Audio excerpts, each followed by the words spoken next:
This episode of Inside Louisiana Athletics is brought to you by Park Place Surgical Hospital. Hi, I'm Marcel Johnson. Tonight on Inside Louisiana Athletics, a busy weekend upcoming for Louisiana sports.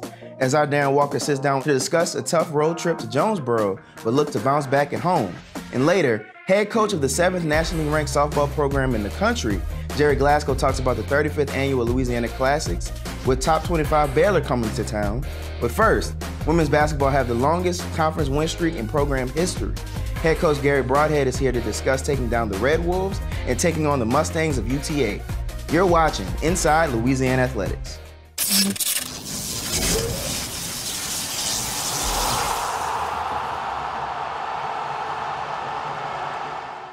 Louisiana's Ragin Cajun women's basketball team went into the week leading the Sun Belt Conference West Division.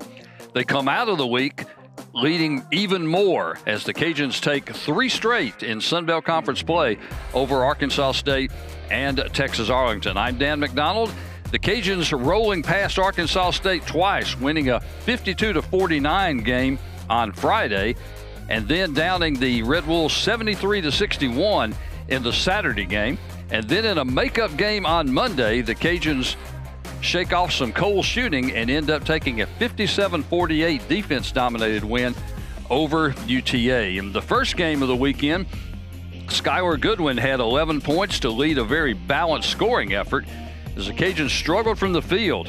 They shot only 28% from the field, but still were able to win because they held Arkansas State to only 32% from the field. They also forced a total of 19 turnovers in that game. In game 2, it was the Skylar Goodwin show all over again. She had 21 of her 24 points in the second half.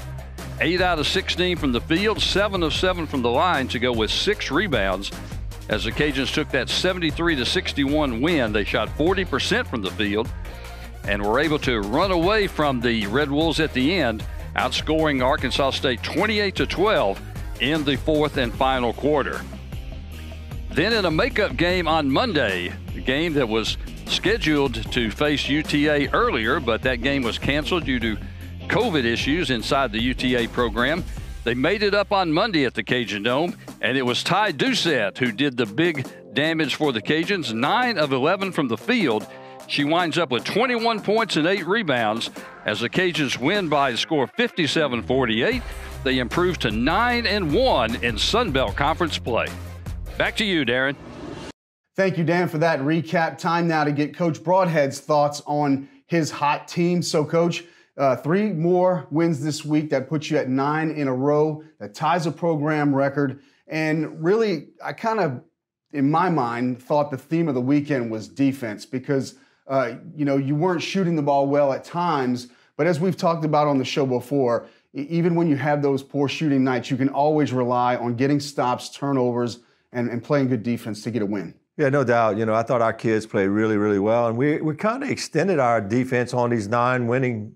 This streak right here it's all been about the press. We've been putting pressure in the full court and picking them up. And they've done a great job of kind of doing it in different ways, whether it's a zone or a man. And, they've really, you got to have numbers to be able to do that. And everybody's bought in. So I think that's a big part of it. I always felt that in women's basketball, you're going to have your on and off nights on offense, but on defense, you're not. You can play defense every night and be consistent at it. And that's what's been happening. So your veterans have been hearing you preach about defense now for 2, 3, 4 years, maybe even 5. But what about the younger ones? It seems like they're starting to understand now that that this is a pivotal part of the game. Yeah, and you got to have results, too, for them to understand. And, we started the results back when we were off for 20 days. We go to Arkansas State, and we win because of making stops. Mm-hmm. And here these kids want to play, and they're like, oh, now we're kind of understanding from Coach is what he's saying. And, I'm going to have to be able to buy into it to be able to get on the floor. And I see a big difference now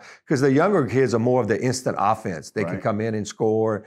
Now, if we can get them to buy into the defense, we could be really deep and really good. Friday night, you come out on top 52-49. Again, you only shoot 28% from the field, but you hold Arkansas State to just 49 points. That's the 4th time you held a team to 49 points or less. Ty Doucette, again, known more for her offensive game, has 5 blocks in that one. Yeah, I know. She's been really getting active on the defensive side, especially blocking shots and all that. We've been on her about taking charges, and it hadn't really worked for her. So, hey, we're going to find a way to make her more productive, and she's doing that, And she can score. That's the thing about her, too, is not only play defense, but score. And, I think the 49 points, we go into the game and we put a number on the board before we walk out on what we're going to keep people. And we said, we got to keep them under 50 to get the win. And that's what we did, right?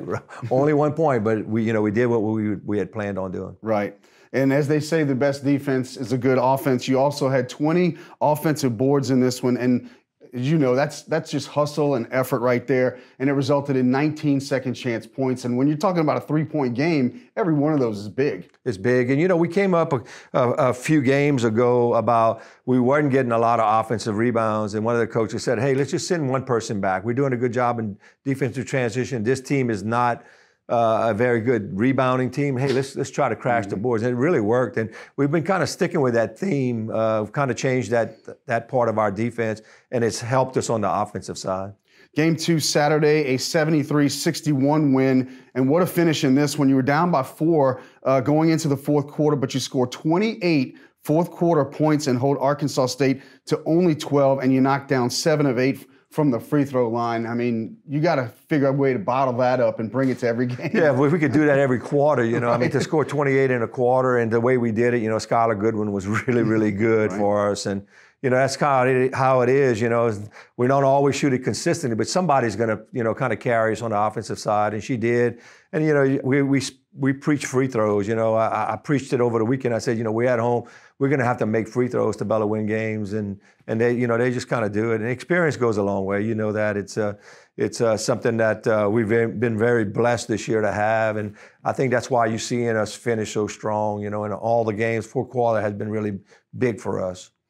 Huge numbers again in the offensive rebound category, 18, again, 21 second chance points. So for the second game in a row, big numbers there. And as you mentioned, Skylar Goodwin had a huge night, a season high 24 points and 6 rebounds. One of the more impressive performances of the season, because it just seemed like at times she just could not be stopped. Yeah, she took it upon herself too. We really wasn't scoring consistently, and she started going to the rim and getting jump shots, and she did it in many different ways. And people don't realize how good defensively. She doesn't get a lot of credit.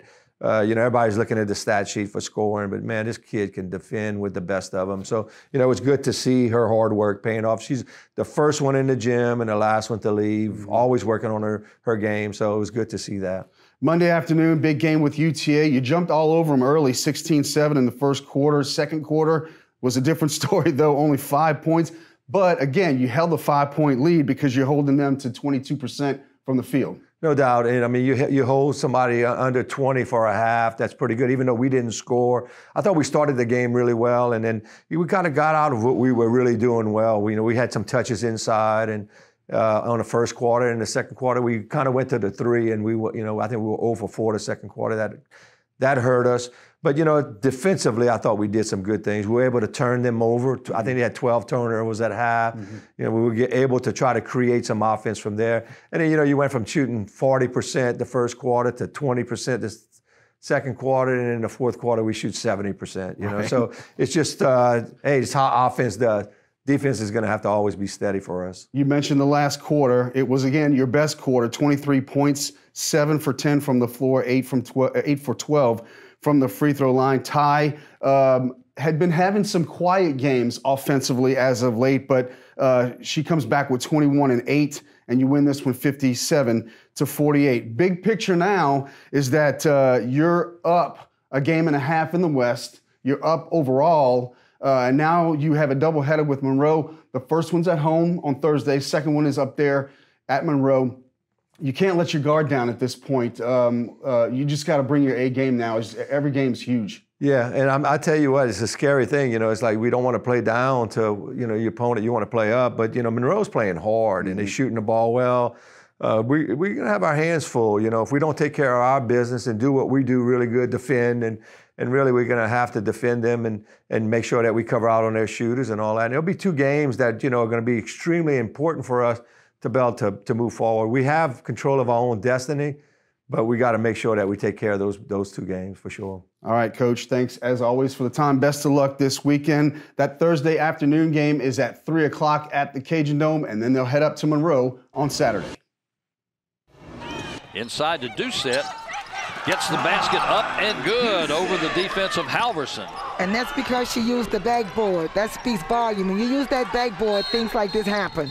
Doucette has 20, 14 of them in the second half, and UTA is going to call the timeout in the backcourt this time. This has got the steak and the sizzle. The tots on this are just crispy and they're flavorful. This will keep you out of my tots. Sonic Extra Long Ultimate Cheesesteaks. Yeah, this might keep me out of your tots. Come celebrate Mardi Gras all month long at Courtesy Buick GMC in Lafayette. Get a 2021 Terrain for only $22,988. Or get a Buick GX for $8,000 off the MSRP. From Courtesy Buick GMC in Lafayette.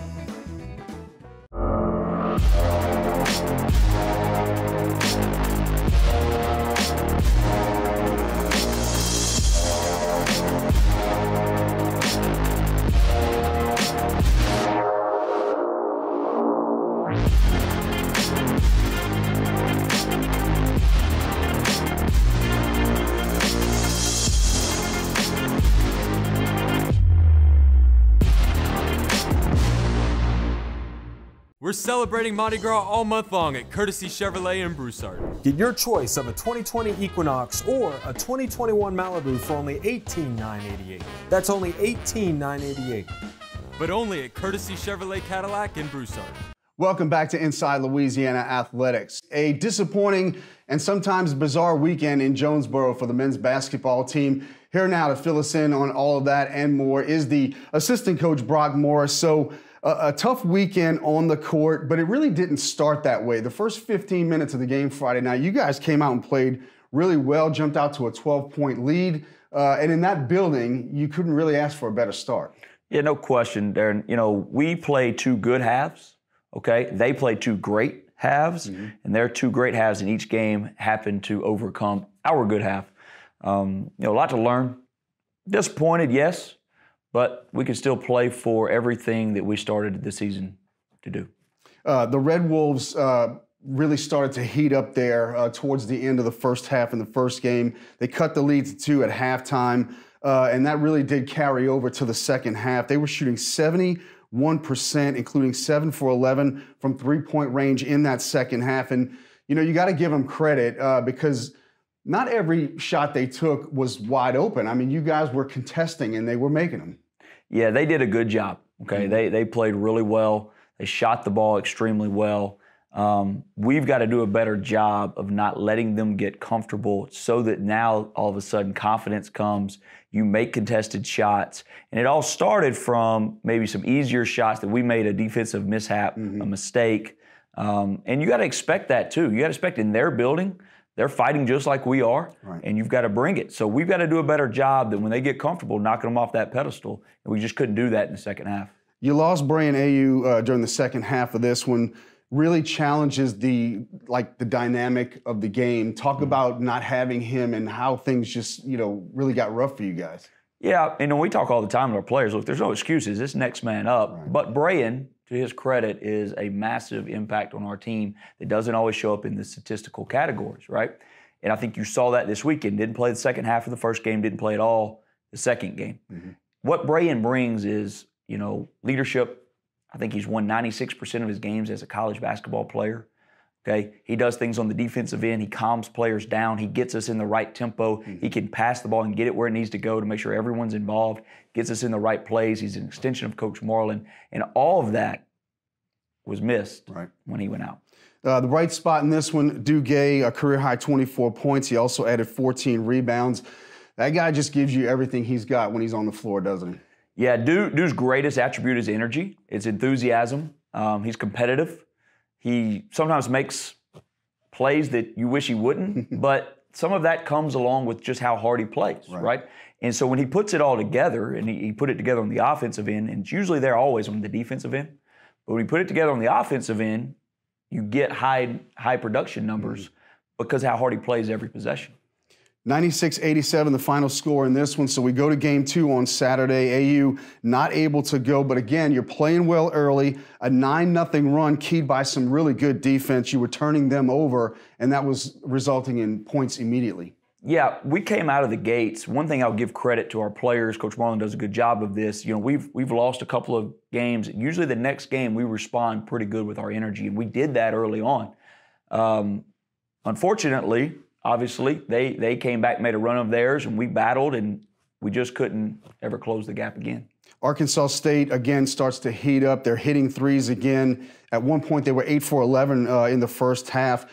Mentally, as a player, are you guys out there thinking, man, we got to take threes of our own to kind of keep up with this pace and kind of get you out of your game plan? It's easy to do that for sure. There's no question. And one thing we, as coaches, constantly preach is there are no 10-point shots. You know, it's one possession at a time. Get the best shot for our team. Obviously, we had to get stops on the other end. And I thought our guys fought, battled, gave themselves a chance at the end. Just didn't go our way. Bizarre moment comes at halftime of this game on Saturday where some misinformation came out that one of the guys had tested positive for COVID. It delayed the halftime by, well, I don't know, 10 or 15 minutes. Just a weird situation. Obviously, no one did test positive, but just talk about that surreal moment. Yeah, you know, and this has been a very interesting year with COVID. Give our players, give coaches, you know, Coach Marlin has done a great job of leading our team through a very strange year in general, right? So you come out of the locker room, they, you know, you're obviously down, try to fire them up, we're coming out. And all of a sudden, the administration from Arkansas State says, hey, we're going to have an 8-minute hold. You start kind of learning why. And one of our players had gotten sick during the first half. They tested, waiting on the results. So now you have everybody in the gym, fans, players, officials, coaches, just kind of standing around, not really knowing, are we going to play, are we not going to play, when do we start warming up? Very unique, but it was, you know, apropos for the COVID year. Red Wolves led by 18 with 10 minutes to go. Give your team a lot of credit, just causing turnovers, playing good defense, chipping away, and you wound up getting it down to 5 points with 2 minutes to go, but it was just a little bit too much to overcome. It was. And ultimately, we told our team that after the game, you cannot allow yourself to get in that big of a hole because you played really well in the second half. Large part, got to give their bench credit. Both nights, go 6 for 11 from 3. They're X-factor guys. At the end of the day, that was the difference, I think, in both games. Cedric Russell with a gutty performance. He gives you 30 points in this one, but the Red Wolves win it 83-77. And now you get UL Monroe this weekend. You're going to play at home on Thursday, go up there on Saturday, but you get that day in between to rest, make adjustments. Talk about them Warhawks a little bit. Yeah, you know, ULM's a tough team. Coach Richard does a great job. They're always going to play hard. They're going to be able to shoot the ball. They're going to share the basketball, and they're going to defend. Okay, and they've done that. Really, the last 6 games, their defense has been excellent. When they shoot the 3 well, they're very tough out. Obviously, the rivalry, okay, the in-state rivalry, I think throws a lot of the statistical categories out the window. And we're going to preach to our players this week that you must come ready to play in order to give yourself the best chance to win the game. All right, Brock, I really appreciate the time. Best of luck this weekend. The men play at 7 o'clock on Thursday, 4 o'clock on Saturday in Monroe. Next on Inside Louisiana Athletics, Darren Walker sits down with softball's head coach Jerry Glasgow and talks opening weekend and the 35th annual Louisiana Classics. Come celebrate Mardi Gras all month long at Courtesy Buick GMC in Lafayette. Get $12,000 off a 2020 Buick Envision, or get $11,000 off the 2021 GMC Sierra. From Courtesy Buick GMC in Lafayette. I mean, we could have. I know where you're going. No, we couldn't have. You're right. I was going to say we could have got one and shared, but that's not true. Gonna work. Sonic Extra Long Ultimate Cheesesteaks. That wouldn't work.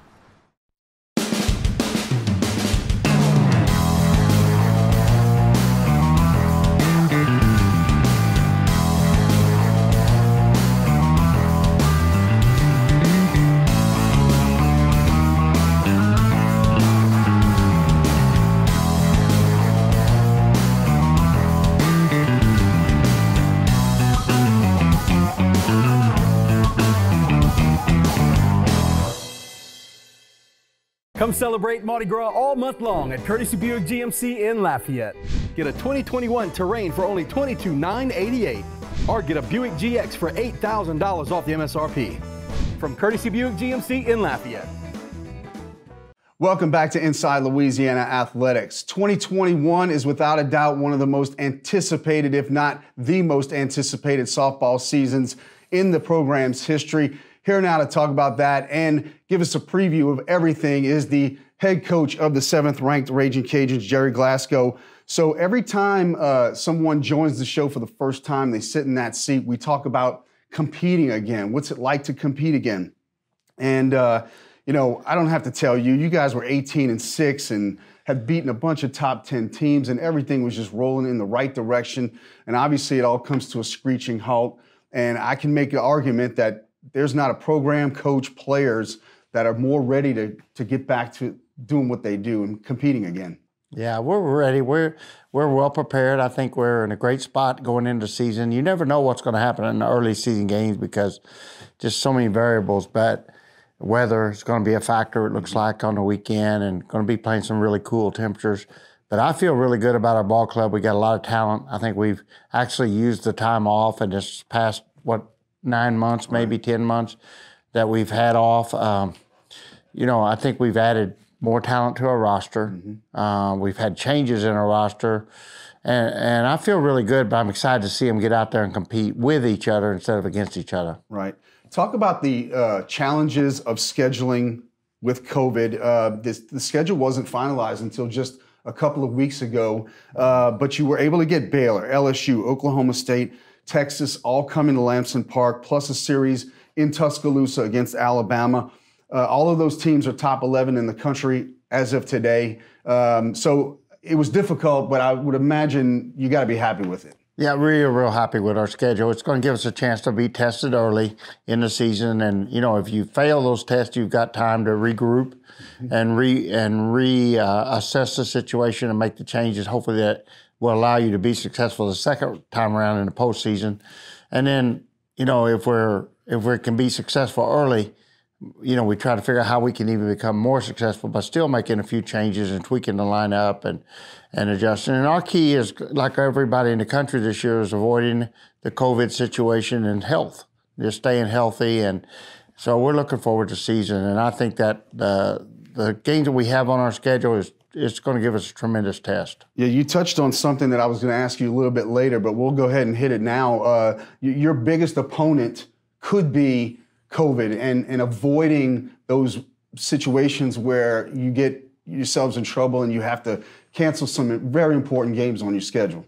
Yeah, absolutely. You know, keeping your pitching staff healthy, probably the number one challenge of the team. We've got quite a bit of depth all over the ball field this year. I feel like pitchers are most important. If you have any, you know, players out there, it's obviously going to be a toll on your team and your record.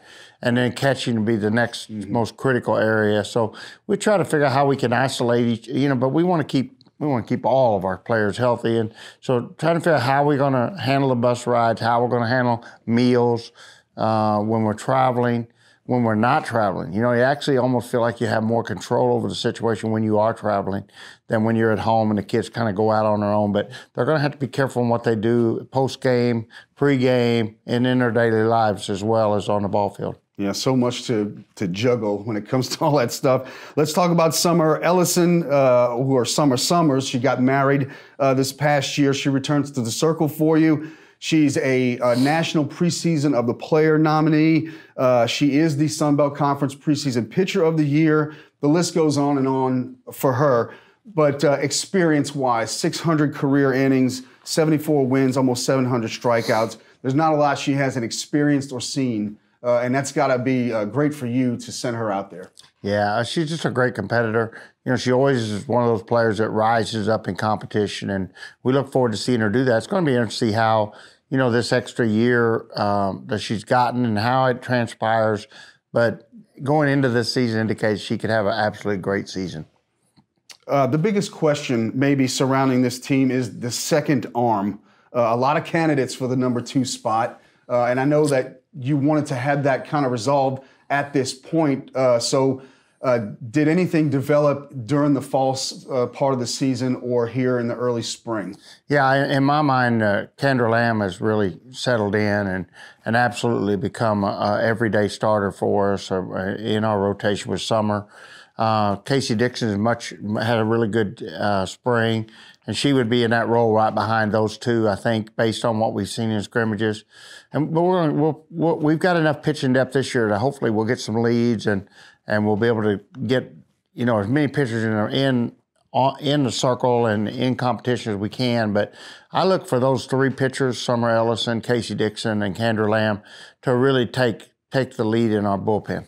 Offensively, the roster is just overflowing with talent. I heard you say in an interview that you might have 16 players who are capable of hitting 300 or more. So as you mentioned flexibility, but when you get in these situations where a player needs a day off or hitting a slump of some sort, having those extra people to put in there and having that confidence in them, that's got to pay dividends in the long run. Yeah, we've got a lot of depth in our team and really proven players. When Mills and Bryant transferred in at the break, that just gave us two more kids. It's, with the SEC Power 5 experience, World Series experience, and kids that Brian hit 384 last year in the SEC, and Mills hit 372, I believe, in 2018, and helped take Georgia to the World Series. Those are great players. Mm-hmm. Mills had 62 RBIs that year.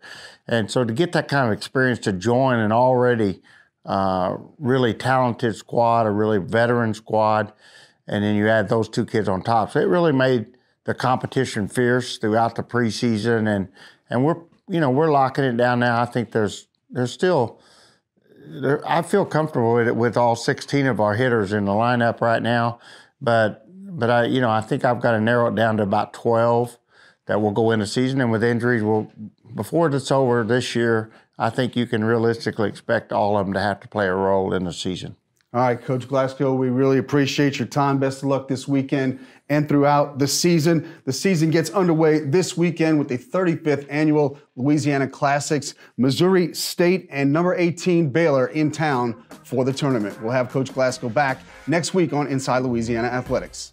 All you have to do is dish a drink, and your taste buds. Sounds like happiness. So many feels. All the feels. You do the shimmy when it meets expectations. The head nod is I'm perfectly satisfied. Sonic Ultimate Drink Stop. We're celebrating Mardi Gras all month long at Courtesy Chevrolet in Broussard. Get $11,000 off all 2020 Silverados in stock. Or get a 2021 Chevy Colorado for only $24,988. But only at Courtesy Chevrolet Cadillac in Broussard. To perform, you need speed, skill, strength. With every muscle, every move, you push your body to reach its full potential. But sometimes you just can't push through the pain. That's when you know it's time to address it. So when injury puts you on the sidelines, trust us to get you back in the game. Lourdes Sports Care, the team behind your team. I feel like I would go with the signature strawberry limeade. Add in cranberry. It'll give you that kick, like right there in the back. Sonic Ultimate Drink Stop. This muscle right here. Might be a little tart for me. Thanks for tuning in to another episode of Inside Louisiana Athletics. Join us next week for more Louisiana Ragin Cajuns coverage. Go Cajuns.